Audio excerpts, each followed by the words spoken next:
अस्सलाम वालेकुम, मैं हूं आबिद अजीज़। आज की वीडियो में मैं आपको एडनॉक में इस्तेमाल होने वाले जो वर्क परमिट्स हैं उनकी डेफिनेशंस बताऊंगा।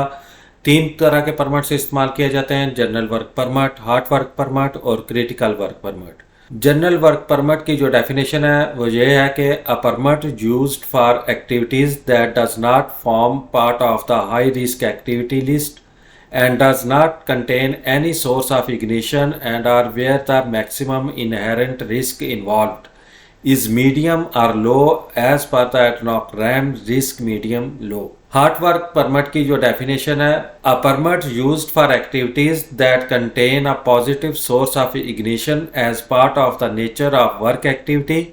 Examples include but not limited to hot surfaces, naked flames, hot gases, mechanically produced sparks, chemical reactions, etc.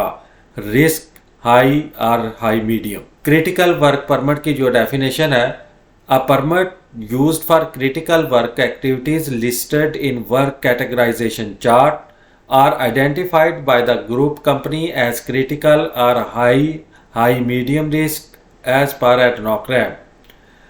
Note है इसमें: spark potential work in a hazardous classified area is covered under the critical permit. उम्मीद करता हूं कि ये video आपको अच्छी लगी होगी। अगर वीडियो अच्छी लगी है तो इसको लाइक कर दें और चैनल को भी सब्सक्राइब कर दें ताकि हर नई आने वाली वीडियो का नोटिफिकेशन आपको बर वक्त मिले।